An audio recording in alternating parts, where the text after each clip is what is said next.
Yes, people. Welcome back to Fighting with Friends. It's your boy, the other guy. We're back again with a nice recap of what happened this weekend. We have UFC 325. Volkanovski is still the champion after taking on Diego Lopez.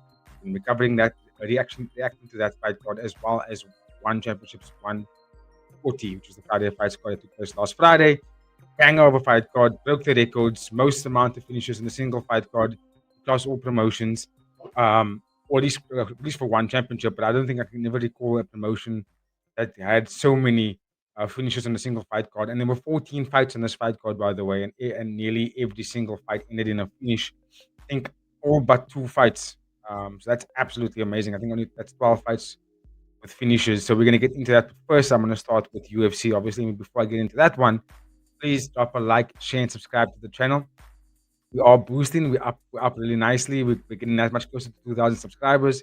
So every little click, every little like, share, and subscribe does get us that closer to that little landmarks where we can level up our content every single time. And a big thank you goes out to our community so far. I won't go through and list all the names, but you know who you are that's been watching our channel. And I just want to say big ups, big thanks to all of you guys for making this um, world of content creation for me, at least for me, a reality. So yeah, much love to all of that. But okay, as always, enough waffling around. Let's get straight into the UFC fight card. I'm gonna bring it up on screen right now.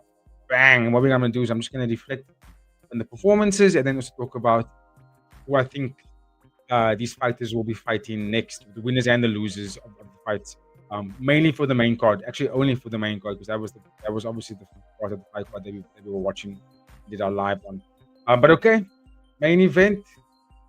Alexander Volkanovski doing it again, doing the things, retaining his title, another successful defense against a very game opponent, arguably someone that he shouldn't have fought, if you're being completely honest.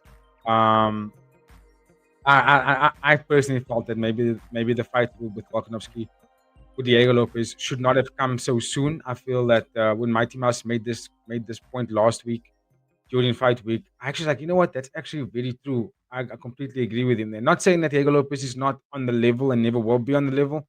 I just think that the time frame from when his first fight with Volkanovski to now was only 9 months. And yes, 9 months is a long time, but in the concept of time in the fight game, it really isn't that much time realistically. In fact, I think Diego Lopez could have taken some time off because he fought a fight in those 9 months before fighting against Volkanovski again. So the argument there was, what did he actually do differently? What did he learn? What did he grow? How did he grow coming into the second fight? And I think it's quite evident that the levels of the game is so high from Volkanovski that even those micro adjustments that Diego Lopez did do, it wasn't even noticeable.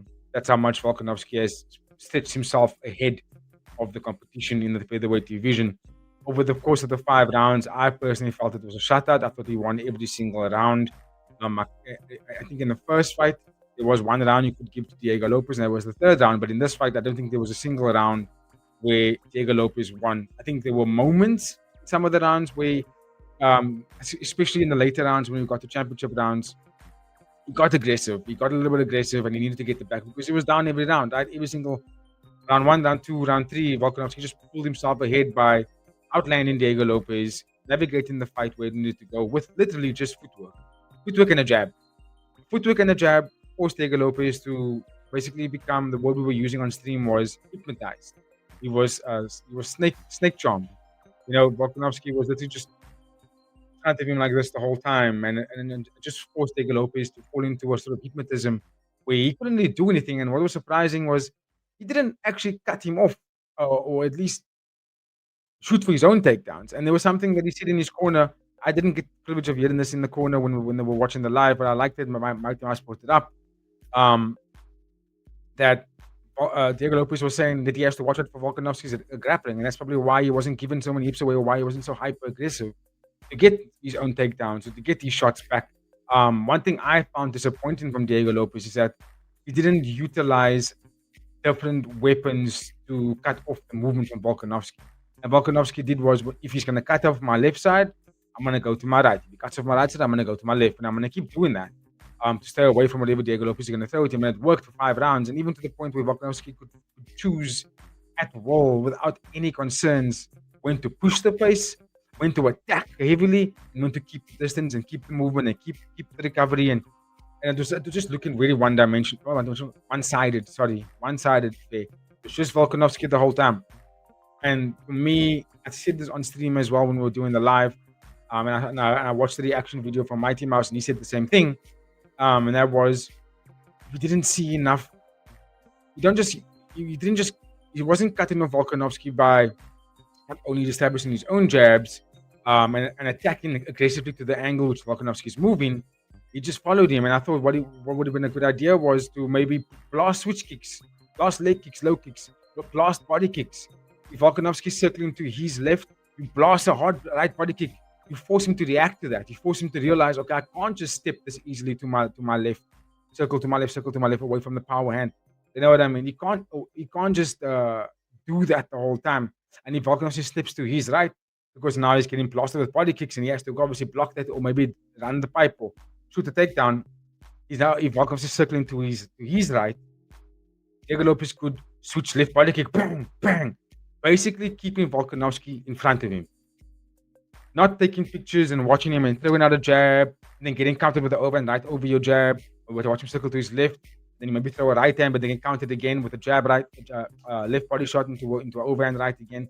None of that was happening. He was just basically taking pictures and allowed Volkanovski to do literally what he did in the first fight, but even better. And there was even moments in that fight where Volkanovski was like, "I'm gonna take you down," and he did that round 4 and round 5. In round 3, he attempted some takedowns, but that was just to keep the Diego Lopez on the back foot and make him second guess that he can't just be aggressive and strike. But I just felt that in terms of, at least from my experience watching UFC for so long, when a fighter is successful at cutting off an athlete that moves laterally so much, what they simply do is they just smash a hard calf kick at either angle, particularly depending on what stance they're in. But if they're from an orthodox stance, they chop a hard low kick if you're circling to your left, and if they see you circling to your right, they just switch body kick, bang! It's basically like you're making the fighter know that they can't just move laterally as much as they want to, because they're going to walk into a hard low kick either side or a body kick on either side. It's going to force them to go, okay, I can't circle, I'm going to have to fight going forward now, and now you're entering my domain, let's fucking box. You know what I'm saying? And that's what Lopez, for me, should have done personally, but he didn't do that. He was taking pictures, barely threw any body kicks, a lot of boxing, but he was under the gun, under the pump. He basically only threw a punch when he was getting punched. He wasn't using his own jab and his own tips to sort of set up his boxing range or his takedowns. He didn't do any of that nature. He was just basically fighting a very reactive fight, worse than what he did in the first fight. And that's why he got shut out for 5 rounds. And yeah, dominant win for Volkanovski. Just showed the IQ and also showed that he could switch up targets in such a way that Lopez was basically looking like he actually was like, in my opinion, it looked like Diego Lopez was pretty much, nah, you beat me. You beat me fair and square. It's just you're too ahead. You're just way too ahead in the game right now. And I think Lopez at 30 years old is still going to be back and be fighting for titles for sure. Because if you look at that featherweight division, I still think that he's one of the best guys to watch outside of maybe Ledo Murphy or Evlo Eve, for example. John Silver's back up there again after a good win over a very game opponent in Arnold Allen. But for Volkanovski, if we talk about some of the opponents that they should be fighting next, if I think of Volkanovski, I think it's clear as day. It speaks for itself. Evlo Eve's versus Ledo Murphy, 21st of March. Winner of that fight gets Volkanovski straight up. Volkanovski may or may not be a backup for that fight, depending on whether. We know Evlo Eve has had issues in the past with not making the fights, injuries, weight cuts, certain things has held him back from consistently competing over the course of 2025. Because he would have been in that position right now, arguably over Diego Lopez. But I think that's clear and day. I think for Diego Lopez, I think personally the fight that she should be done for Lopez is between two fighters, Yair Rodriguez. I think that fight has got so much to it. A lot of beef going on there. It's a new year. That means we can have another Noche year. I would say let them fight it out at UFC Noche again. That will be the fight to solve that card, in my opinion, and the correct fight to make in terms of the progression for the featherweight division. Alternatively, if he doesn't get Yair Rodriguez, I would say Aljamain Sterling would be a great opponent for Diego Lopez, considering the landscape, right, and who's fought who and where they stand right now. I'd say that would be the best matchups for those two individuals. If you guys got a different opinion in the comment section, please let me know in that comment. Who you guys think this fighter should be fighting next, and what does it mean for Diego Lopez? I think Volkanovski I think it's evident that he probably only has 3 to 4 fights left in his career. Maybe only 3, considering that it's 37 years old this year. He's probably going to fight again this year. Highly likely he's going to fight again this year against the top fighters, Ibrahim and Murphy. And if he gets through one of them, he's going to fight the other one. And I think that would be then the one where if he wins those fights, it'd be like, all right, now I'm actually done. You know what I mean? I'll be 39 years old. I've beaten the top contenders of the division. I've now tied Jose Aldo for the most title defenses in UFC history for the featherweight division. I think another defense takes him over that and makes the record. And then he can basically call it there because, let's be honest, if you look at that list of the featherweight division right now, Max Holloway was the only other one really that could have gone on that run to set those records in that division in terms of being the most title defenses. Volkanovski beat him. That makes him for me, it makes him the best featherweight of all time now. But if I look at that division, I don't see any other contender in that division right now that can do what Jose Aldo, Volkanovski, or Max Holloway has done. I just can't see it. Ibrahim maybe, but he's just not consistent enough, and the UFC don't really want to cater to him that for some reason. Murphy, yes, he can do it. He's athletically insane. He can probably do something like that, but it's going to take a while. Because if you think about it, these guys are entering the UFC. Ibrahim and Murphy have only recently been there, right? 3 to 4 years been in the UFC. Volkanovski, Jose Aldo, and Max Holloway had a pleasure or privilege of going on almost 10 plus years in a single division to really accumulate those accolades. So I think it'll be a long time for Diego Lopez, Ibrahim, Murphy, them to sort of reach the same status as the aforementioned names I just mentioned now. So, yeah, give me your thoughts in the comment section, guys. I'm going to keep it moving to the co-main event. Again, bang of a fight card. We saw Dan Hooker losing to Benoit Santini, and Dan Hooker was actually the only one on that card where I was like, oh, I got that one wrong. My parlay. Gratefully, AD was able to get the parlay going again this past weekend, and was successful with it. So back up there, we've got some wins back after a couple of leaks over the last 2 weeks. So quite stoked about that. But in this fight, Dan Hooker, I think he just can't fight grapplers. Period. I think that's what it really comes down to. You can't take on grapplers. Doesn't have the skill set for it. I think he needs to primarily just focus on taking on boxes or kickboxes because that's where he's very good. And I thought he was winning this fight, guys. I thought in the first round, Dan Hooker was doing a fantastic job, but utilizing his range, establishing that range with that tip kicks that something he didn't like. Every tip kick had a reaction out of him. He would drop his hands, he would wince. There was a bit of a grunt, like, oh, and it would kind of force PSD to fight back. You know what I mean? In terms of that first round, I think Dan Hooker cleaned it out nicely. His distance was fantastic. The tip kick set up his boxing. He was catching PSD coming in because PSD was getting a little bit reckless.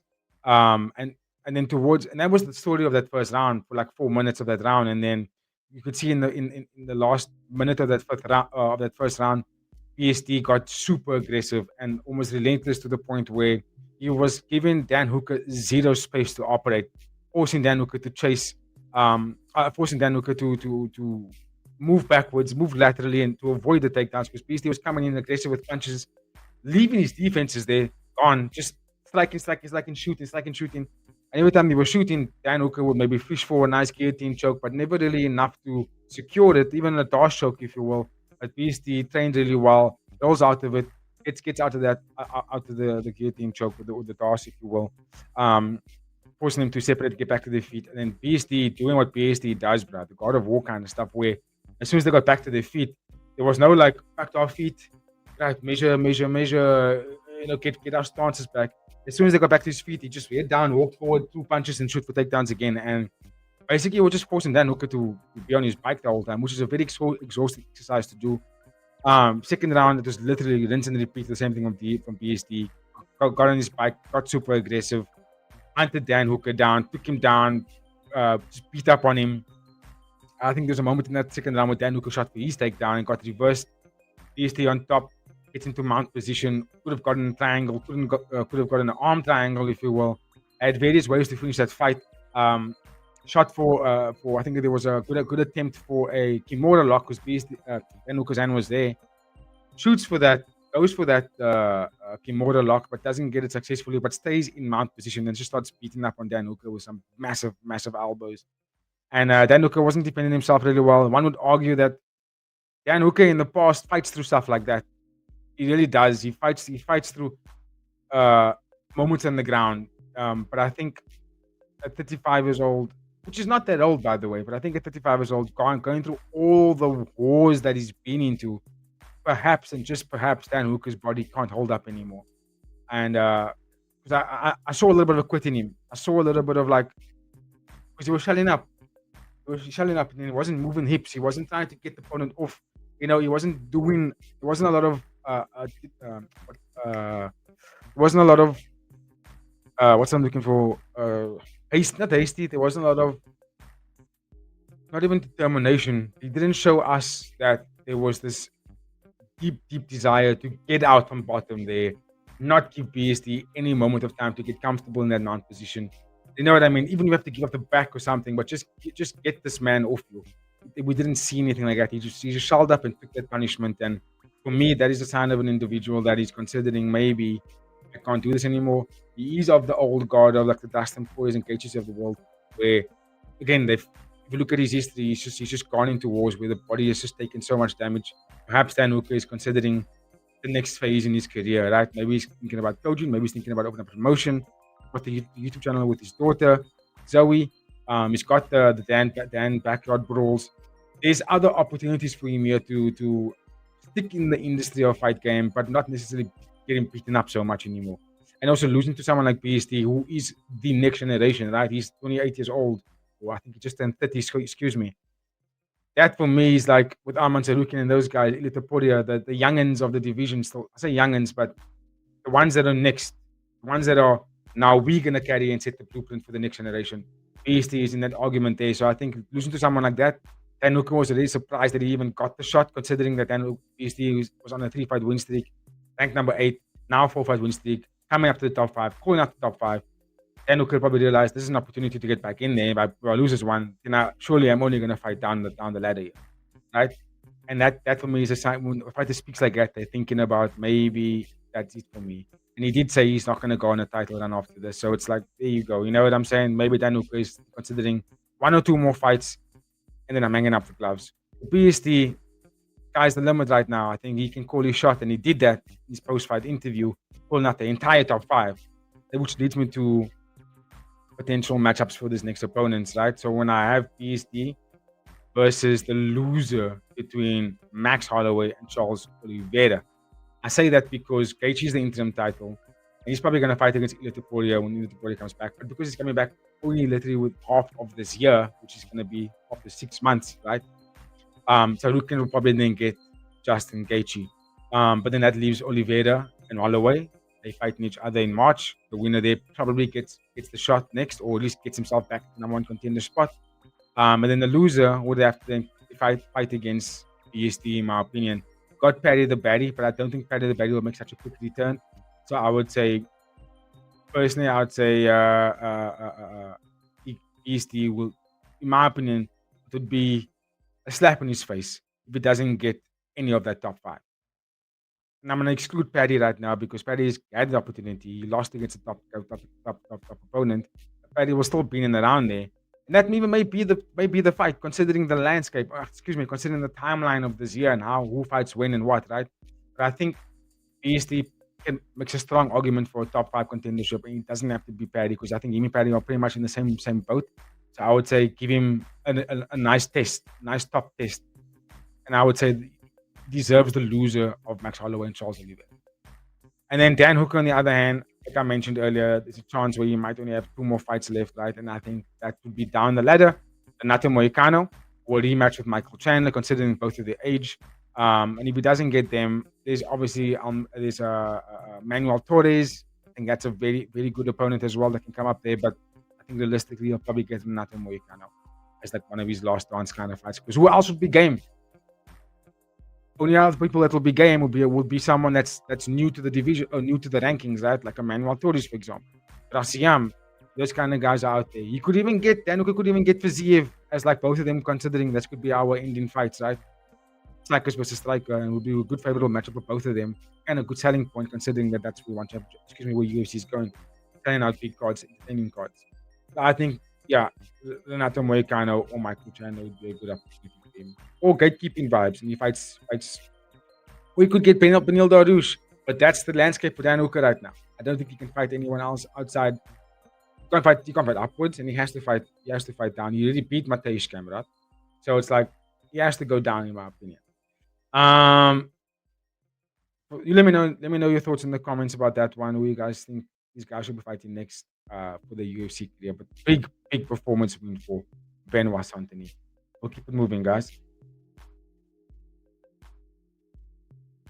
Pardon me.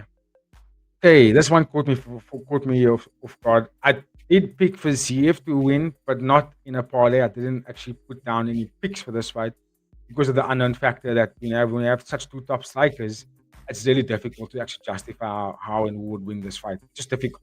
But I did think for Ziev's bull-like approach to the fight may be a tricky one for Rufi, considering that it will put Rufi on the back foot the whole time and not really give him an opportunity to throw anything. And in actual fact, that was the story of the first round. What's his name? Ziev was blasting so many body kicks to Rufi's body, whether it was switch left one or even right body kick. He was successful. The calf kick from Faziev was really hurting Rufi. Rufi had a difficult time responding to it. In fact, he was getting backed up so much in that first round that he didn't have a weapon to throw. He was a bit shocked and he didn't have his counter. And Faziev was landing on him the whole time. And I was like, oh, this fight's looking good. This first round's looking fantastic for Faziev. Just giving Rufi a difficult time to choose anything to throw.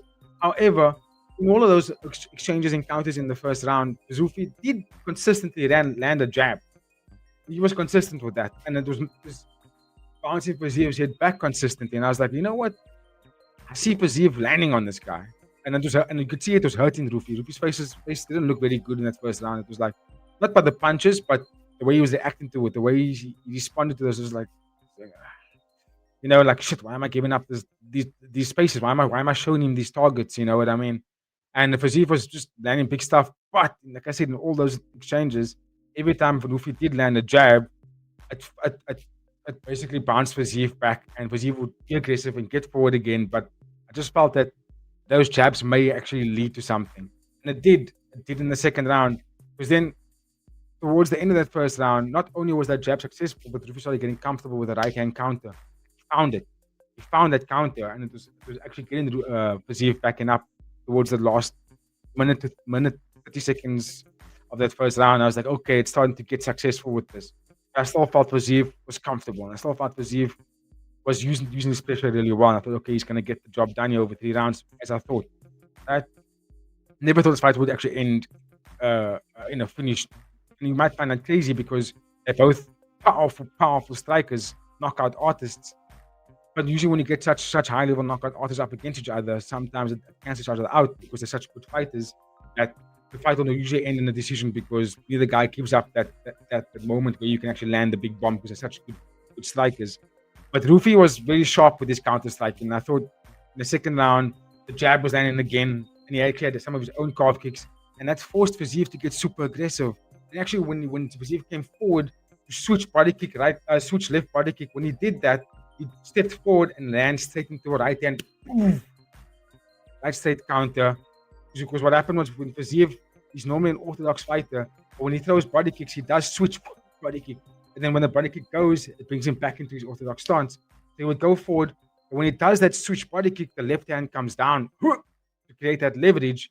And that's when we sort of found his target and his time. And he's like, that's when I'm going to throw this right hand. When you switch, because let's be fair, Faziev was spamming that body kick, especially the left one. I think Rufi realized, okay, if you're going to keep spamming this left body kick, I'm going to sit down on my right hand and just throw it straight down the pipe. And he did that perfectly. Caught Faziev on the right hand, put him on skates, never really recovered from that. And then the finishing sequence from Rufi was actually high level, elite kind of stuff because he wasn't emptying the tank. He was very poised and looked for that finishing blow and landed the TKO finish. I will say that that's actually what Rufi's best weapons are. I personally feel like it's a little bit dangerous when you get to the upper echelon of the division because you can't rely on one strikes style, which is what Rufi does. Rufi isn't a boom. He doesn't piece of 4-piece. Right? Rufi's he's all about the timing kind of guy, timing and precision, which is again it's a deadly weapon. It's a deadly style to use in the world of combat sports. timing and precision. But what happens when your opponent is such a high defensive fighter, but also high volume? So if you think about the division up, look at the upper echelon, right? Paddy is very dynamic and can throw a lot of weapons at you, but doesn't have very good boxing defense. But when you get Max Holloway, Charles Oliveira, Justin Gaethje, Arman Tsarukyan, these guys don't allow you to have moments in the fight. They don't give you time. There's no like, oh, we're gonna take pictures, we're gonna look at that distance, we're gonna feint. That doesn't happen. These guys attack every fucking second, and a style like Rufy's will get washed, in my opinion, against fighters like that. And I'm not throwing shade on Rufy. I think Rufy is a fantastic fighter. I think he's one of the most accurate strikers in the division because of that style. I just wonder that I just can't remember seeing a lightweight champion or high level lightweight fighters fight like that, where they're successful when they got that back. It's just one shot timing, jab, spinning wheel kick, spinning back kick, throw it deep, timing, over and right to counter.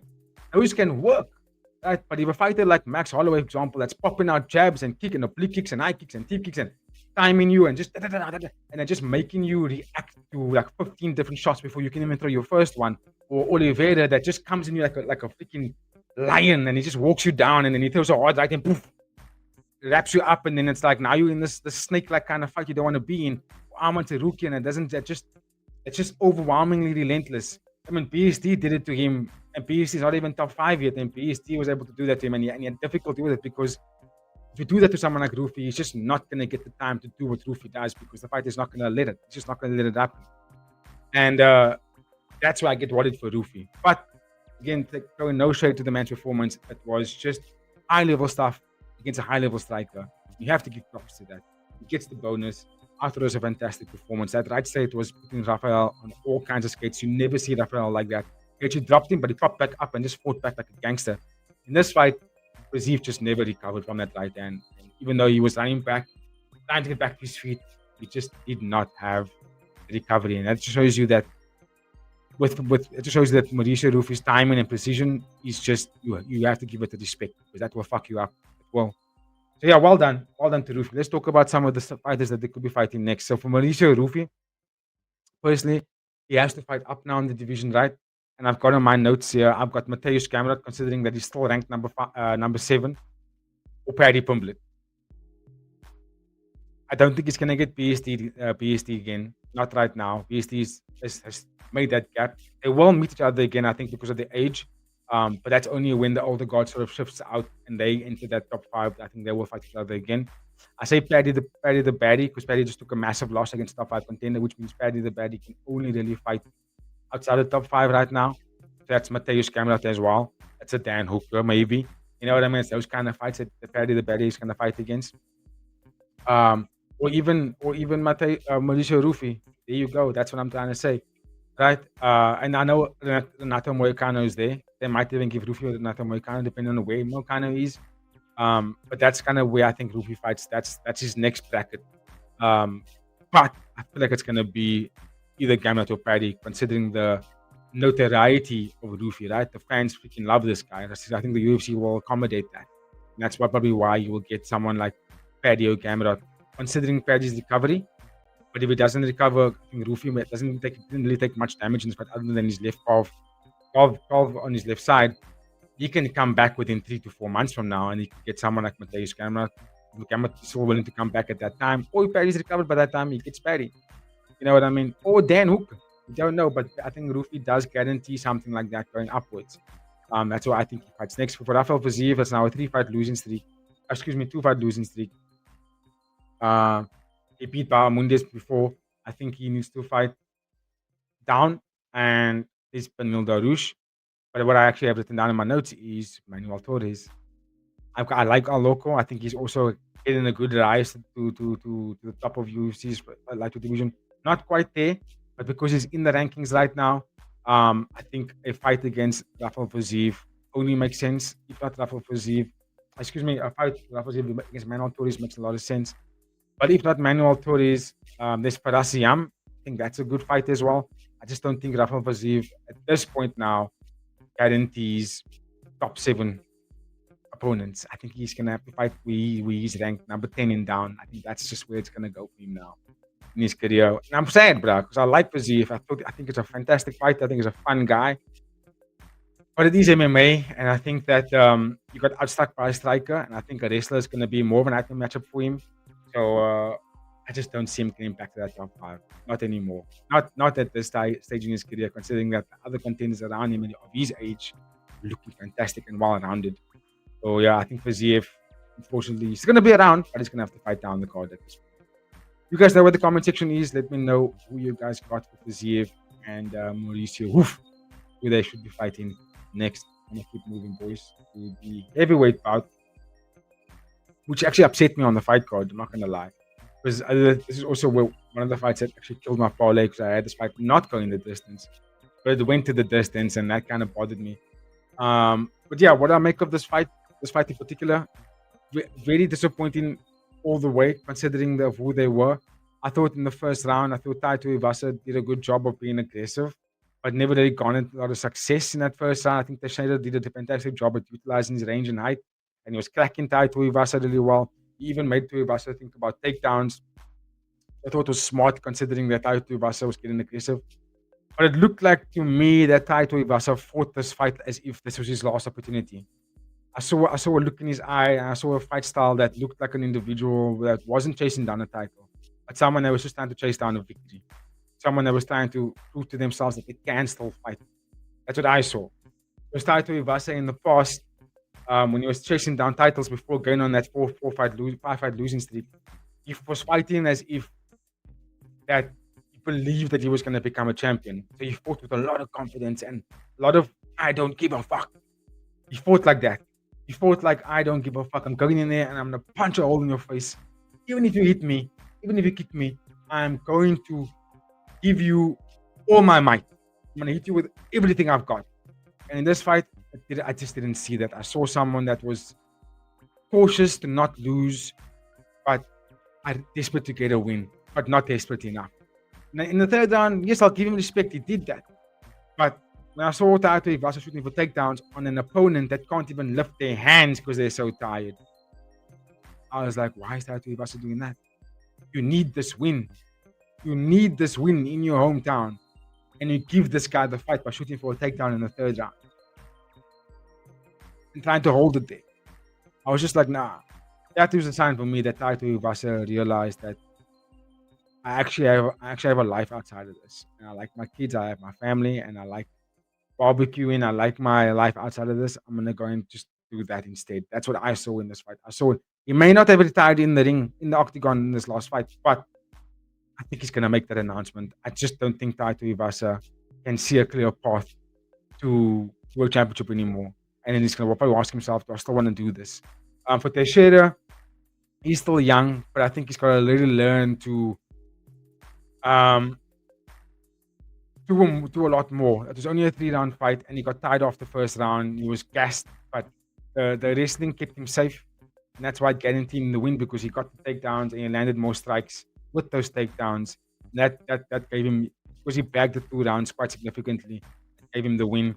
Not a lot has happened in the fight where I could say this one did this and this one did that. I think it was just a good performance of Teixeira utilizing a strategy against a fighter who he knew was just going to come and box with him, because he was like, Taito Iwasa, he's desperate for a win here. He's just going to come and strike with me. I'm gonna take him down and keep him there. And he did that, but it also made Teixeira very tired. For me, that's what he's got to level up on. Got to level up on knowing how to execute the game plan without giving up so much of his stamina, because a more high-level opponent in the heavyweight division, Mario Pinto, for example, if he must go up against Teixeira, I don't think Teixeira will do, and that's not even a top contender. I think there's still very much a prospect at this stage. But a fighter that can go 3 rounds comfortably and knows how to find that kill shot, Teixeira loses the fight. That's what I've been saying about 1-round fighters. If they go past that first round, then it's uncharted territory for them. They start fighting very strangely, and you see that in Teixeira in this fight. He purely wrestled in the second round because it's like new for him. So I was like, I need to just be safe here. And in the third round, exactly that.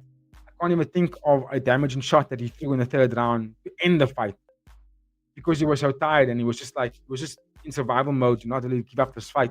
And for me, that will get found out the higher he goes up in this division, that's gonna get found out. So he's gonna have to level that up for me before we can start considering him to be this anomaly of someone that's just gonna walk through the heavyweight division. I don't personally see it right now.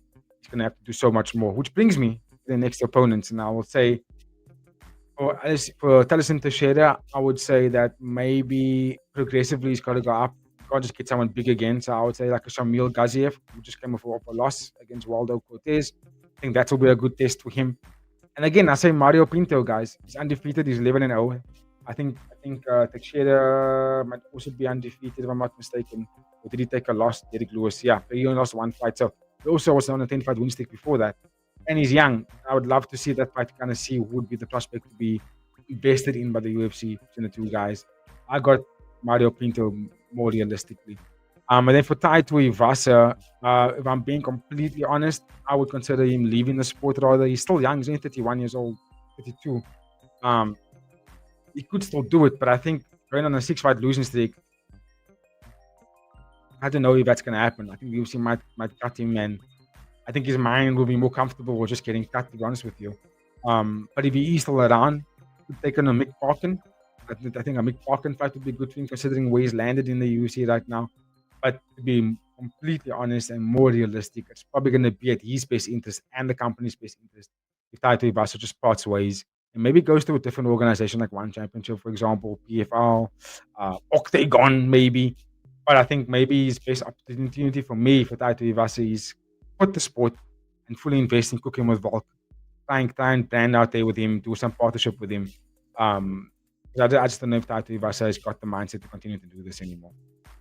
Raising 5 kids and taking damages like that at 32 years old, it might be in his best interest to say, yo, I'm gonna protect my health here. And I'm gonna hang up these gloves, guys. And also, I don't think there will be a lack of opportunities for him outside of the sport. I think there'll be a lot of opportunities for him. Maybe he's gonna want to do it. You know what I'm saying? But yeah, give me your thoughts in the comment section about these two fighters and who you think they should be fighting next in the UFC. For now, moving. All right, lightweight division opened up the bout. We had Glenn Solkid taking on Jamie Mullarkey. Also on Australia Crime. This fight I did get picked correctly. I think Glenn Solkid, he's just, if you compare the two fighters, Mullarkey is a dangerous guy. He's got a lot of experience, but he has sort of just tapered off over the years and has gotten to that point where I just don't know if he's going to ever really crack the top 15. Whereas Glenn Solkid, as the younger fighter, and to be quite frank, the more dangerous guy, and he proved it in this fight, he's got something to work towards. I think he's got the rise. I think the first round he was just completely dominant and bullish. Like he just went in there and he's like, I'm gonna fuck you up, Jamie. And he did exactly that. He beat him up, took him down, choked him out. And to be quite honest, it looked very easy for Quillen. It was like I knew he was gonna win the fight, and I did say in the preview and in the live, I was like, this is a bit of a mirror match. They fight very similarly. But I think what will be the keys to the victory here is that Quillen Solkid is just a little bit more of a killer instinct in him. You know what I mean? He's got that kill shot and he's got that nature of to end fights. 4 finishes, 4-0 in the UFC. He's climbing the rankings really well. He's climbing up really well. He's making a statement to be a name to watch out for, and I think he should be get tested now. And that's why I put him up against Parasiam. And that's my pick for him fighting next. He's a Parasiam. Parasiam is ranked number 15 in the division right now. And also looking super, super dangerous as one of the contenders or one of the prospects. Who better to face against another prospect, Quillen Solkid, right? I think that will also stipulate where Quillen will land. Obviously, there's Joel Alvarez that's unranked, but he moved up to welterweight, but I'd love to see him come back to lightweight. And maybe Quillen Solkid versus Joel Alvarez will be a fantastic fight for the fans and for the two of them to kind of see who's actually going to be moving up here. You know what I'm saying? So I've got Quillen Solkid versus Parasiam next. I think that's a big fight to make for the UFC. But if you guys got a different opinion, let me know in the comment section. And then Jamie Mullarkey, his next opponent, I'm not too sure. Another unranked guy. Maybe what's his name? Dawson. What was Dawson's name now? Craig Dawson? I can't remember, but Dawson that fought recently got whipped. Someone like wiped him out easily. That would be another fight for Jamie Mullarkey, possibly. He was top 15 and now he's not. So yeah, I think that's my shout for those two individuals. But well done to Jamie Mullarkey. I thought he was absolutely insane on the night. And then I also had the privilege of watching Junior Taffa and Billy Alcana fucking up Junior Taffa. again, I want to say, UFC. There's been fighters at the UFC that have been sacked for like 2-fight losing streak. Um, the Staffer brothers just haven't garnered any success in the UFC. Why they're still there? I would be like, time to go. Big for Alcana. Cameron Austin looked fabulous on the night. Gigantic middleweight and just pieced up Cody Brandage in every round. Looked deadly, and I like what I saw. I didn't get to see any of the other fights. Urban Elliott losing again. I just don't know why there's such a big buzz around this guy when he just hasn't been winning. He just hasn't been winning, and I don't know. I don't know if he's got the stuff. Kind of awfully finally getting the job done. But yeah, that's. I haven't really watched any of the other fights, but that's my take on it. Give me your thoughts in the comment section about this fight, God, and like who you guys got next matchups for those fighters. Right, I'd love to hear your thoughts. For now, I'm gonna keep it moving to one championships Friday fights, one.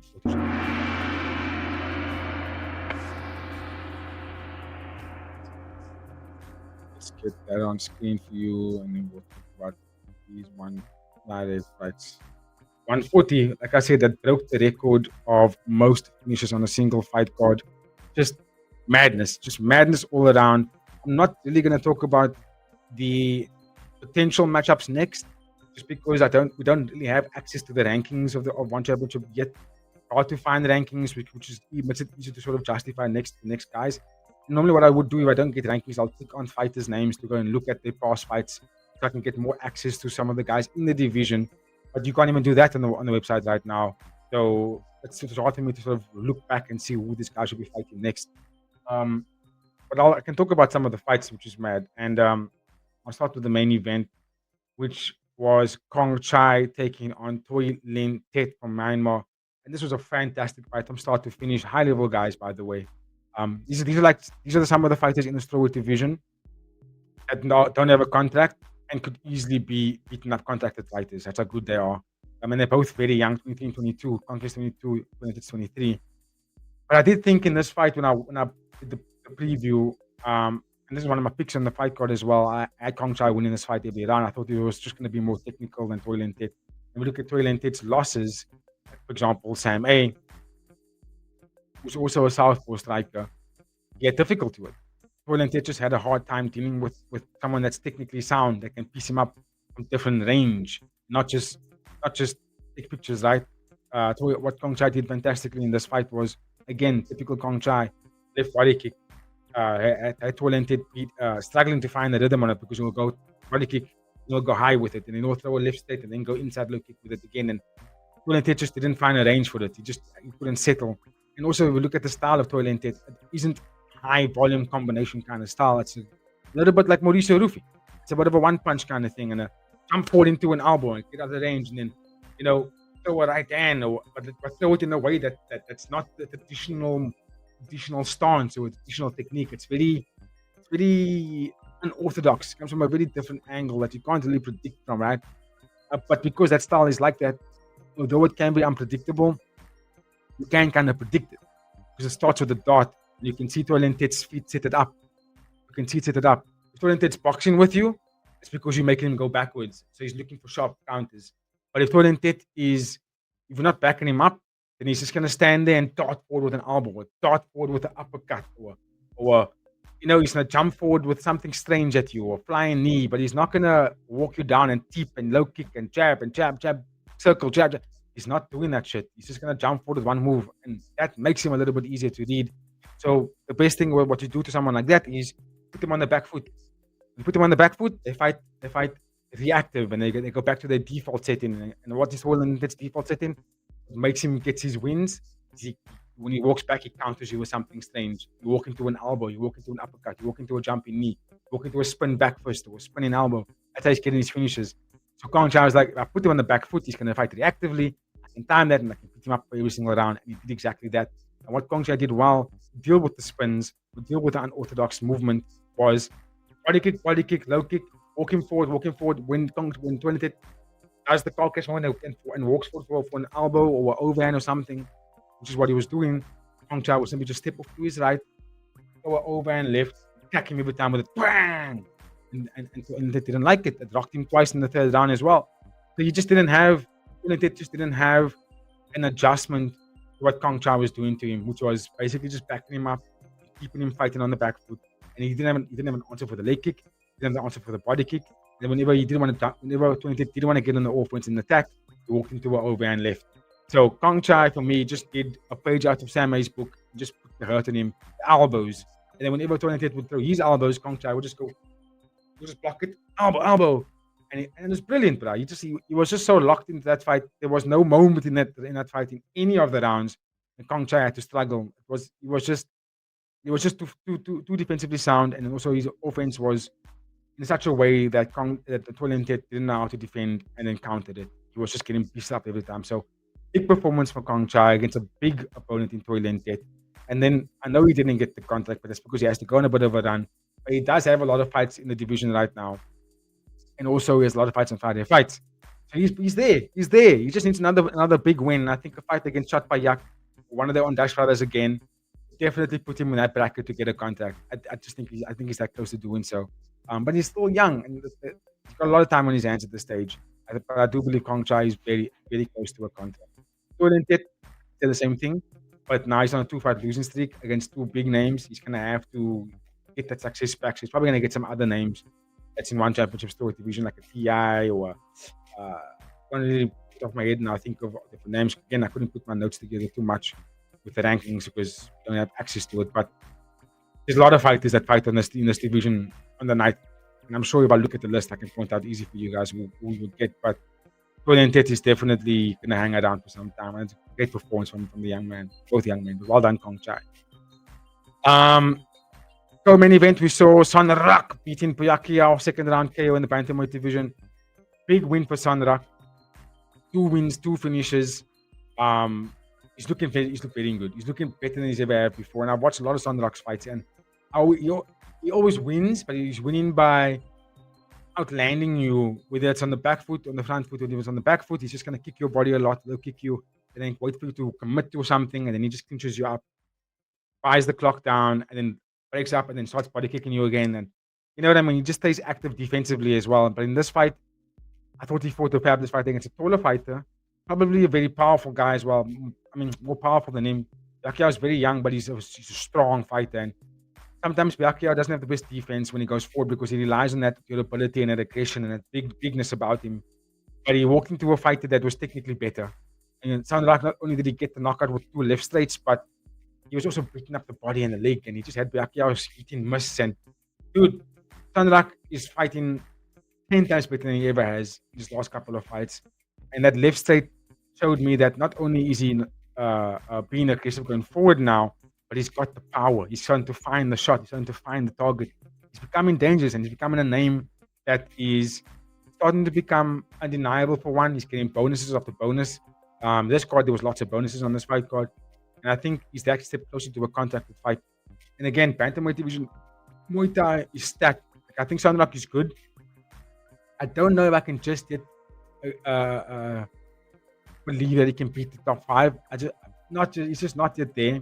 But if he continues like this, he's going to get the opportunities, right? He's going to get the opportunities because he's fighting such a good fight. So I believe he's right there. We had a great performance. I'm going to ask you guys in the comment section to give me some thoughts on matchups here. You know what I mean? Some of the guys that have a little bit more access to the rankings, or a little bit more who's placed where, who do you think he should be fighting next? But I think, who did he lose in his before the 2 fights? Samingdam. He could get the run back with Samingdam or Kunpanoi to see where he's tested. You know what I mean? To see if he can then move on to the contacted positions. But I think if he continues like this, I see him getting close to that contract, guys. I can see him getting it as well. But give me your thoughts in the comment section. I'm gonna keep it moving. This was a great fight for Isanua. Flyweight Muay Thai. We had Sanit taking on Isanua. And again, in this fight, myself and DSPV were saying, I think Isanua wins this fight just because the matchup and stylistically favors Isanua. Because Sanit is a sort of a guy that fights on the back foot, likes the counter, likes the one-shot kind of thing, not a lot of combinations. And when he goes forward, just like Toilentet, when Sanit's the one going forward, he isn't methodically breaking it down. He's just jumping knees, jumping tomahawk elbows. He's throwing big bombs. He's not systematically breaking you down going forward. He systematically breaks you down when he's on the back foot. but also on the back foot, you're giving up space, you're giving up the offensive moments, which means you have to be reactive, you have to fight on the counter. And that for me, I always find it more dangerous than the fighter that's going forward and dictating the pace. And it's a newer. We think about how his performances have gone in one championship. He's such a front foot kind of fighter and so aggressive, and he doesn't let time off. He kind of forces you into a fight that you don't want to be in, which is an ugly fight. Senor walked him down and blasted body shots at him in a way that Sanito was like, "What the fuck is all of this?" And when they did try to fight back, there was a moment where Senor just walked into a peekaboo stance, like when the fighter goes down and they puts the head to head kind of thing. He just did that to Senor to almost let him know, "I'm here to engage with you." And then threw body shots, poof, poof, double left, poof, poof. Then did it and then went back to stance like this. And then timed the reaction. So when Sanito was like, the ego came out of him, and when Sanito committed to a body shot, bang, bang. As he did the second one, Sanito was like, whoop, hit this elbow. And just like, there was no recovery for Sanito after that. Couldn't make the 8 count. It was a devastating elbow. Finished him, deserved the job done. And I'm like, nah, Isanua. But I always knew this. We always knew this about Isanua, that he's a game opponent, because if you look at his fights in one championship so far, massive fights, right? Even the ones he lost against Deco, for example, great wins, bro. Right? He beat Chang Tong, knocked him out easy. He went back-to-back losses against Deco, which was good fights for Isanua, by the way. Knocks out Focus, loses to Panpadesh, but Panpadesh is also a high-level fighter, by the way. Panpadesh is hot, makes him a bit of a difficult guy for anyone to fight against. Then he gets Sanit, who is arguably like a high-level guy to come into one championship at 30 years old, and like fans love him. He's a dangerous opponent. He can knock people out. Isanua makes light work of him. So you have to give respect to Isanua, dude. And being a younger fighter at 22 years old, you got to give him respect. You got to give him a lot of respect for that kind of performance. So he deserves the win. And again, another bonus on the fight card. But give me your thoughts about that one, guys. What do you guys think about that fight? What next for the two gentlemen? While I keep it moving. Sanpet, flyweight Muay Thai taking on, he took on Jada Chai. And again, in this fight, Jada Chai was the talk of the town, 18 years old, but fights like a guy has got so much experience. He's Vivek highlighted this fight when we were talking about it on the preview. I said I probably have Jada Chai for the win. Sanpet has got good boxing, but he does get hit, and that makes me a little bit skeptical for him. So I think he can get the job done, but if he gets caught early, I don't see him recovering. And that was the story of the fight. Sanpet got up tight, got aggressive with the boxing, but because he was out of range a lot, Jada Chai, being the taller fighter and good, fantastic footwork and relentless nature of attacks, Sanpet didn't know how to deal with it, and that led to the KO finish with a nice, I think it was a left hook from, let me just see here. What I don't know if I can show you guys this on screen. I just want to remind myself of that finish. I think it was a left hook. No, it wasn't. It was a flying knee. Flying knee. It was a flying knee. Yes, but before that, Jai was just piecing him up, bro. Combinations, the handwork was just too fast, too slick, and the range is what Sanpet was struggling with. I'm just bringing this back up the screen here quickly for you guys. That flying, the jumping knee from Jada Chai was just set up so beautifully and landed so cleanly that there was just no recovery for Sanpet. And Jada Chai, again, 2 wins, 2 KOs, I think it is in the one championship. I think he definitely is making a big name for himself. So I'd love to see who one gives him next in the division that's just stacked with contenders, right? But for Sanpet, unfortunately, he got another loss. But that kind of displays where he's at in the division. I don't think he's going to really get that contract, to be honest with you. It's just going to be the guy that puts in good fights against people that's his height and his age, but against like the up and coming youngsters that are a bit dynamic and devastating. I think that's where he gets caught every single time, which is why he won't get any higher than where he is at this point, in my opinion. But give me your thoughts on that one, and what do you think about Jada Chai and what next with the young man? Let's keep it moving. A lot of fights to get through, a lot of finishes. Flyweight Muay Thai, we had a debut fighter of Imam Gadziev taking on Rang Lek, who again is just powerful, game, strong. If memory serves me well, I think Rang Lek came up in weight for this fight. I think he actually competes at strawweight, if I'm not mistaken. Because his last fight was against Payak Surin. I think that was a strawweight fight, if I'm not mistaken. I'm just going to double check the weight class for that fight. Yes, strawweight. So he did come up in weight in this fight. So he fought the bigger guy. And you could see it in the fight. You could see that he was smaller than Imam. But Imam got good for like maybe a minute, and then you could just see Ragnar legs because of all the leg kicks. He was realizing if I swing hard here as he comes in, I'm going to catch him. And he does that, catches him with the left hand first, drops Imam. Imam doesn't know what to do. He's on skates. Fight gets back up to his feet, starts again, and Ragnar walks him down, throws a left hook with the body, throws the right hand, misses, throws the left hand, catches him, and then throws another right hand over the top, and then catches Imam, drops him, sleeps him. Imam doesn't make the recovery. I think Imam is on like a 6-fight losing streak now after that. Yeah, just a poor performance from someone who is the bigger guy, and yeah, just a poor performance. I think I was warned by DSPV before saying, listen, Imam Gadziev doesn't do that well. Ragnar Lake is a powerful guy. If you watch his fights, he's a heavy-handed fighter. He's durable. He's tough. He's built like a brick. Durable. Hard to put him away. And if he hits you, you can get lights out. Yeah, great performance, great win, great bonus. Want to see him fight again. For Imam, I don't think I want to see him back in the one championship. To be honest with you, that was just underwhelming from him. Keep your comments. Keep your comments coming. Let me know what you guys think for Ragnar Lake. What he should do? Should he stay at flyweight or should he go back to strawweight? I think he should go back to strawweight. I think he'll be a good contender there because he's so bold, he's so strong. I think he'll do a good job in that division. We'll keep it moving. We had Yara Salah and she took on Zoe Nushwanda. This was through it Muay Thai. Yara Salah actually commented. I was talking to her on Instagram about this fight, and she responded to me this morning saying that she was quite disappointed. In fact, I can actually read it out for you guys. I like what she said. She said, yes, I told her, unlucky about the fight. I thought you got robbed. I thought you should have won that fight. You did fantastically in every round, but you won every round. But unfortunately, that happens. Looking forward to your next one, and good luck. Wait up high. Then she says, yeah, I've gotten so many messages that I should have won that fight. That I've won and that I made the fight. To be honest, I could not agree more. I'm super disappointed in the judge's decision, but the matchmakers agreed with me and they thankfully want me back. Thank you so much for the support. And I don't know what else you said there, but I'm still opening up the message. And I'm going to try and get it on for an interview actually to see if we can talk a little bit more about that because we've seen so many fights so far on championship where so many robberies week in, week out.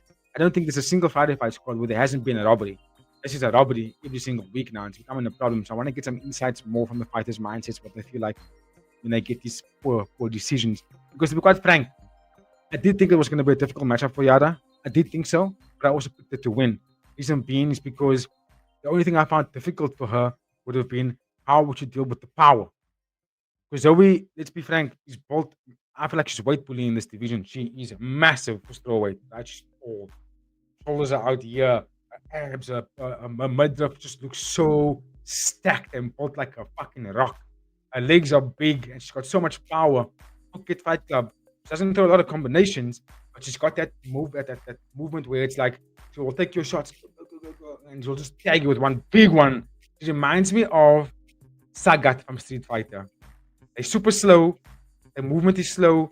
But when you throw like a medium shot or a heavy punch and they go boom, it like just takes you, depletes your health bar because it's just heavy shots coming at you. And it's coming at you at such a slow rate. Right? Maybe not a slow speed, but a slow rate, meaning that it's not coming at you often. But when it does, it's like you don't want to get hit by her or kicked by her. And one of the biggest weapons of Zoe that I don't see other fighters do it so well is she throws so many leg kicks that within the fight she'll faint it. And then when the leg comes up, it's at the same time there's a punch. Poof, you walk in, she does it a lot, she's fainting and throwing shots, and the fighters get tagged by it a lot. She's very dangerous at doing that. However, those are the only few things I thought Yara had to worry about. And Yara's style is such a high volume and like in your face kind of style where it's just like there's no, it doesn't give you space to operate in. She just puts the face on you the whole time. It stays in your face, stays in your face, stays in your face. I thought that was going to be difficult for Zoe because now Zoe can only operate. Her best work isn't out in the open of the ring, isn't back foot. Zoe's best weapons or best opportunities in a fight is when you're on the ropes and you can't really move anywhere.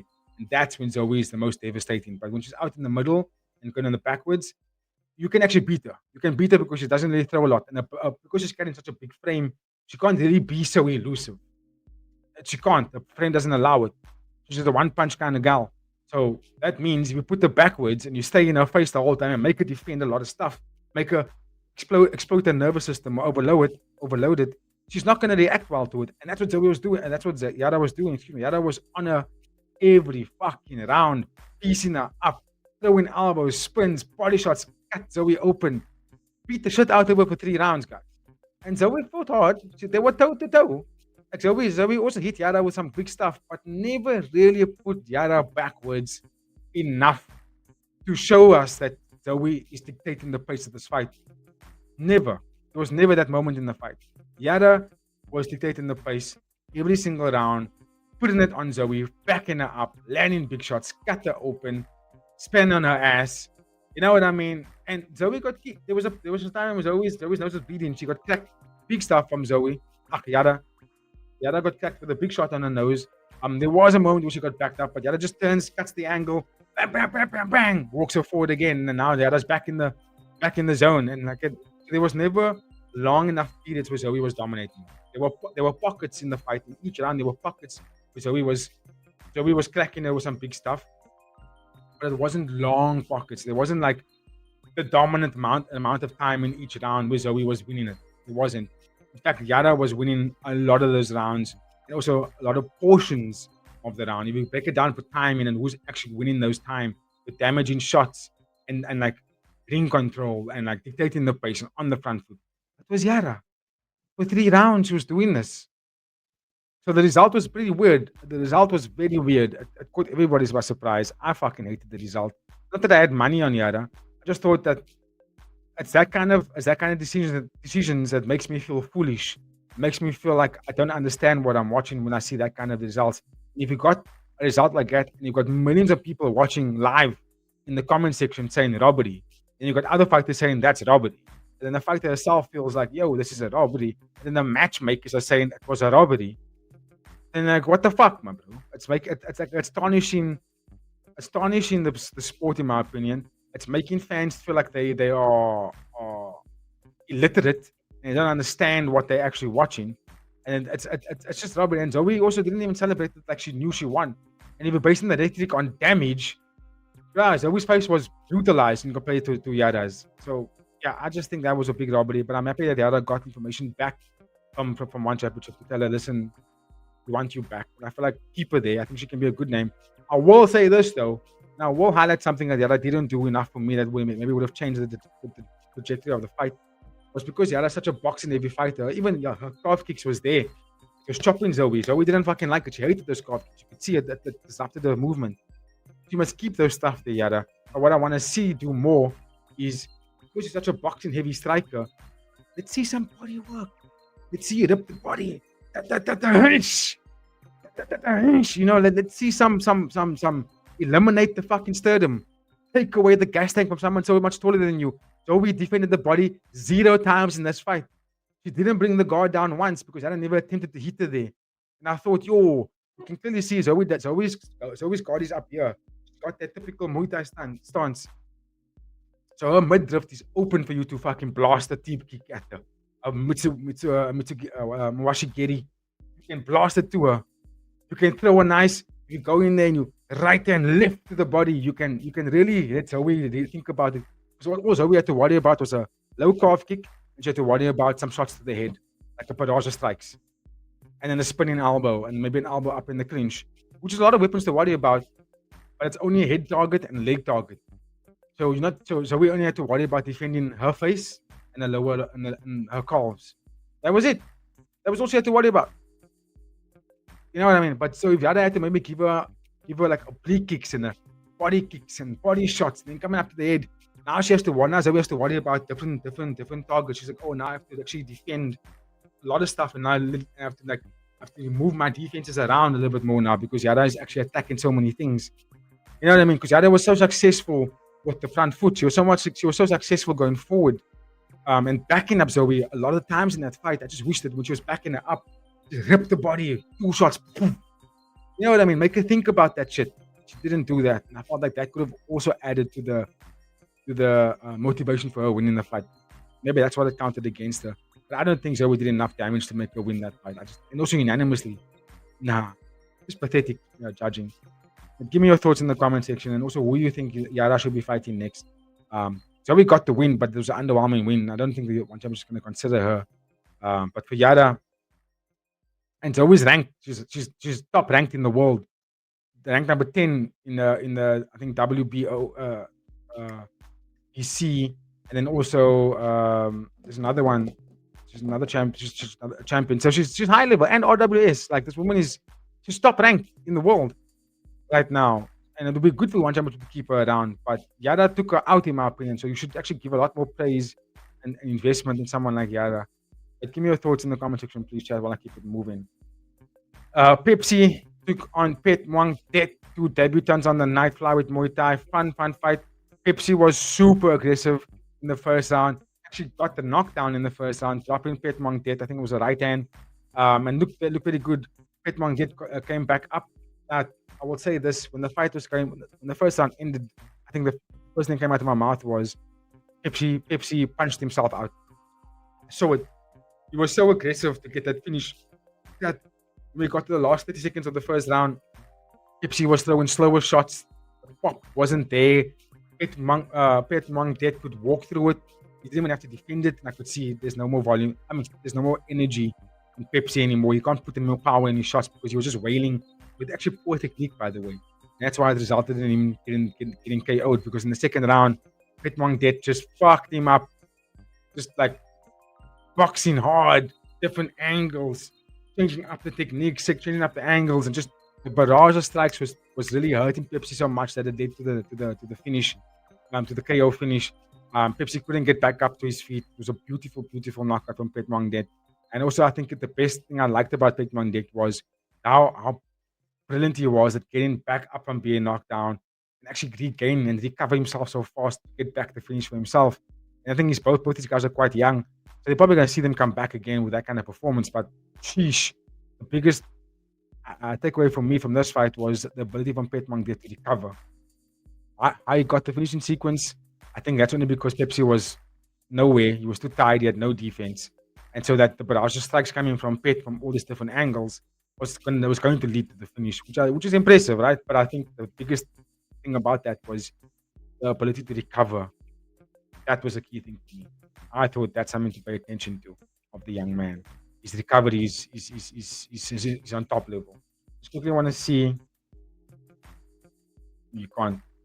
How that sequence was. But yeah, great win for him.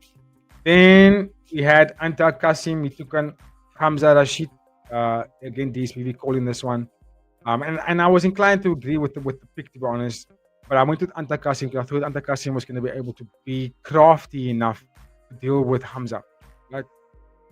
Because Hamza has got the typical kickboxing nature to him in terms of how he fights. He's a 7-time Moroccan champion, so that's something you can't overlook. But I did think because he's a kickboxing heavy nature, Kasim would be able to catch him with an elbow or a sharp left hook counter or left body shot counter. But I think Hamza, if I'm being completely honest with you guys, I think he's a very big bantamweight. I think he's a gigantic dude for the division. And I felt that because he's got that power, that might be the big thing for him to deal with. On top of that, he's also very speedy, Hamza. He throws like 6 punches at you, plus a kick. And that led to the finish, by the way. The third round TKO came that way. I think Hamza dropped him in the second round. Actually dropped him in every round, but in the third round, there was just no way back for Kasim. Kasim's eyes were shut. They were so like swollen that he couldn't see anything. And then I think the second knockdown for me was the big one. As Antar got aggressive and he kind of loaded the left counter, Rashid off the back foot, which I really don't like. I really don't like this combination.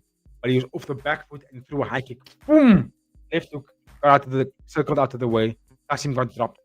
Struggled to recover. And when he did recover and got back up, if he started the fight, which I think he should have called it there, Hamza just walked him down, threw a 2-piece, 1, 2, 3, high kick, boom, walked him down, left hook, high kick again, boom. Kasim didn't go down that one, but you could see he was out on his feet. And if he stopped the fight, they said, nah, not enough. Hamza gets another bonus. Good win. I think he's got a good prospect. I like what I see. I'm not too sure who they will give him next, but I do believe that he can be something to worry about in this division for the other contenders, because he's big and he's powerful and he's fast and he's competent and he's defensively good. And his footwork is going to make him a bit of a problem because he moves a lot. Like I said earlier, he's got a bit of a kickboxing nature. He moves a lot. He throws like a boxer, not like a Muay Thai guy. Where, knee. Where. He's not that kind of guy. He's more of like a high kick, jab, body shot, high kick, low kick, left, right hook, left high kick. He throws kickboxing combinations at you, and that, in my experience watching Muay Thai fights, they usually struggle with that. They struggle with the kickboxing style, and also if it's a fighter that's durable and strong. And the traditional Muay Thai guys don't do a really good job against that nature because it's like a Muay Thai rhythm isn't like kickboxers rhythm. The Muay Thai's rhythm is like, one, one, 1, 2, 1, 2, 3, 1, 1. Let me move, clinch, one, out of the clinch, one. It's like throwing at like a slower rate. And the kickboxing guys, they they tend to throw like a 3 to 4 piece, maybe even a 5 piece punch, but it must end with a kick. It has to end with a low kick, high kick, or a body kick. It has to end with a kick. It can't not end with a kick. And that's what always makes it difficult for the Muay Thai guys because they have to do, whenever a kickboxing guy does decide to offload a combination on you, you have to take it. You have to go and get out of the way and then look for a counter. You can't really throw a counter during the combination because you might get tagged something big in that moment. So you kind of have to keep moving, take those shots. That's why I think Hamza will be a key fighter for the bantamweight division. And lucky for Antakas. Big win for Hamza. Viet Ando beat Jean-Claude Saklag. Yeah, it speaks for itself. Light MMA, Saklag, good striker, but just doesn't have the stuff for me. Only has a 1 round, doesn't wrestle enough. In Viet Ando, stocky, powerful, aggressive, hits very hard, and got another finish. That's now 5 fights, 5 finishes, 5 bonuses. He's on the rise. But you know what I always say? Someone that gets 1 round KOs all the time, I'm gonna reserve my opinion about that fighter after I see them fight 3 rounds. Then I'll go, all right, I've seen enough to know what you're all about. Can't say that about 1 round specialists. But I give him props for the win. I think he can definitely make a rise to the top in this division.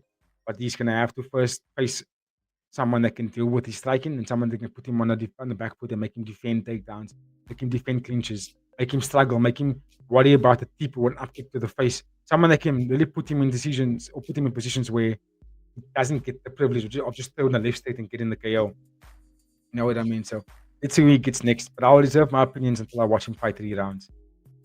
Vladimir Brites. Vladimir Brites beating Kazat Alimbekulu. Really impressed with Brites, another guy that's been communicating on us on Instagram. When I get an interview with him, I thought his performance was top notch, powerful, strong. He didn't even get to use his jiu-jitsu, which is what he does. That's his game. He didn't even get to go there. He was just blasting some hard body shots, some hard hooks. They had Kazat Almabayev struggling. In fact, if you go watch the finishing sequence, Brites didn't even hit him. He missed. Like he tagged him early. Like that, there was damaging shots early. He dropped him early with it. But then when he got to the finishing sequence and Brites walked him down, he threw a hard right straight to the body, which missed, by the way. And then he came up with a left hook, which was like probably like that much away from Alimbekulu's nose. He threw it hard and it missed. Right? And then for some reason, Alimbekulu walks forward, but then goes to his knees. And then when he goes to his knees, Brites tries to hit him, but misses again. But the referee steps in and says, "Cause the fight." Well, that's because the guy basically went to his knees to concede. He probably couldn't continue anymore. Which shows you that Vladimir's power is deadly. It's dangerous. And maybe Alimbekulu is just a guy who has that quit in him because he quit without even taking shots. Yeah, well done to Vladimir Brites. I thought he was deadly. I thought he was powerful. I thought he was aggressive.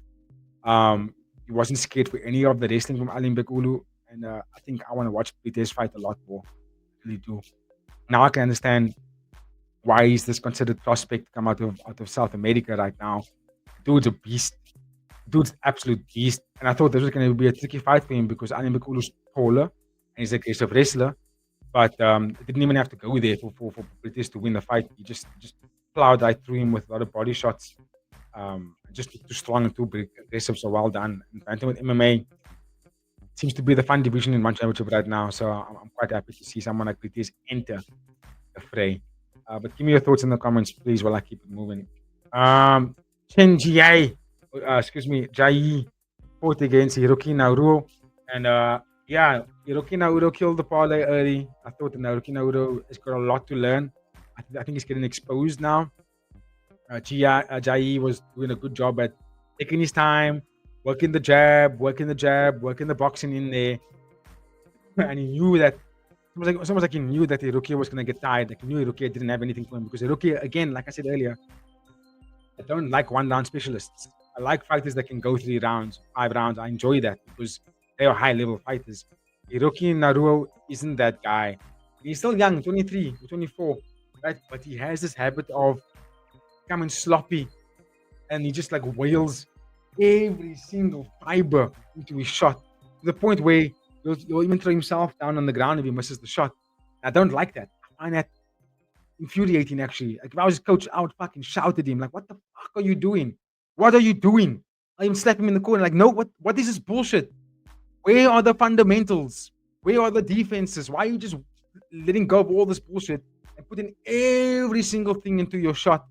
There's 3 rounds, guys. There's 3 rounds, my bro. You don't have to go for 1 round KO every single fucking time. You don't have to do that. The elite of the elite, the world fucking champions don't fight like that. They don't. And they can if they want to. They can put you out if they want to in 30 seconds, but they won't do that because they know that the fight at that level doesn't allow that. It forces 5 rounds, it forces 3 rounds. It doesn't end in 1 round finishes. You just can't get there. It's just too good. And Naruto doesn't have that. And then when he gets to the second round, you can see in his eyes, you can look through his eyes and realize this fighter is now realized that I've exhausted all my options. I'm going to deep. I'm going to throw inside calf kick. I might throw overhand right, but I'm going to miss. I don't even have the power anymore to throw it. And Chen was just like, okay, he's fucked now. He's got nothing left. Now I'm going to beat him up. Doesn't even get a TKO, bro. Just throws a right hand. You can see Hiroki tries a cartwheel kick, misses, lays there. Jian stands over him and looks, okay, you done. Backs up, lets him stand up. There's a moment they stand up. Jian throws the overhand right. Hits Hiroki with it, but doesn't even get him clean. Hiroki's gloves are there. Hits his glove. Hiroki just goes down and stays down. And that's when I realized this kid doesn't have the stuff. He doesn't have the stuff. He's powerful. He doesn't have the stuff. Just don't see it. Technique is sloppy. The understanding of fighting 3 rounds is not there. And yeah, he just gives himself up. He plays his hand too early. He comes too early. Put it that way. He doesn't take his time. He doesn't work through it. He just goes so hard and then has nothing left after like a minute. I don't like that. And I think Chen Ji was composed and experienced enough to know that this fight is going to fold off the first round. So well done, dude. Well done to Chen for that. Danilo Valeskin from Team Mechti took on Retsu Sashida. I saw Sashida's tape for the fight. I definitely was going to wipe out Valeskin. And he did that. Pieced him up over the 2 rounds. Dropped him with the calf kick in the first round. Body shots, right hooks. Just looked way too good. Too tall, too fast, too aggressive. Then Danila just didn't have anything for it. Didn't know how to get there. No reach. Thought he could just wail and throw some heavy punches. And it garnered some success for like maybe 20 seconds. But then Sashida was like, nope. Back to the fundamentals. Get the guard back up there. Attack the calf. Attack the body. And then Neil just didn't have to add anything for it. Get in the TKO finish. Get in the KO finish with an outside leg kick again. And yeah, Retsida. I like what I see. Retsu Sashida. I like what I see. Young, top ranking guy. Fantastic performance. All for flyweight, by the way. Let's see what One Championship does with him. I feel like they should actually consider bringing this kid back because he's got some. Excuse me, he's got the stuff. He's definitely got the stuff. Chalamkau took on Radma. Radma just walked right through Chalamkau. Early in the fight, he was using body shots and deep kicks. Chalamkau, you could see maybe the first 25 seconds was strong. But the thing about Radma was he was attacking the body so much in that first round that even at the end of the first round, Chalamkau was done. He couldn't lift his hands. It was all here. It was like here, down here. He couldn't keep it here. Right? He couldn't counter fast enough. Whenever he would lift to throw a body kick or hike, it just couldn't come up. He was just so tired. He couldn't lift the leg, which also resulted in three cup shots and a yellow card to Chalamkau because he just couldn't do it. He just couldn't get the leg up there. And then Radma, what a finishing sequence, bro. Third round, attacks him with a few punches, throws a knee to the body, a spearing knee, by the way. Salamkar just goes, oh, walks back, and you realize he's done. And then Radma just spams that left knee. And then the final knee was a jumping left knee to the face, getting the KO finish. Great performance, just like Retsu Sashida. Radma, I see him fight again. A little bit sloppy in there when it's boxing. But again, like all the Japanese kickboxers, I just know how to attack which targets to end fights. And I think that's why I want to see him fight again. And then lastly, Enrique Del Almeida Cabral took out a number 5 ranked Japanese jiu-jitsu specialist. That's high level. This is someone that is like ranked number 5 in their country. Came up against Enrique, and it was a good fight. Both guys have a very similar style, guard players, but Enrique for me is a bit more aggressive.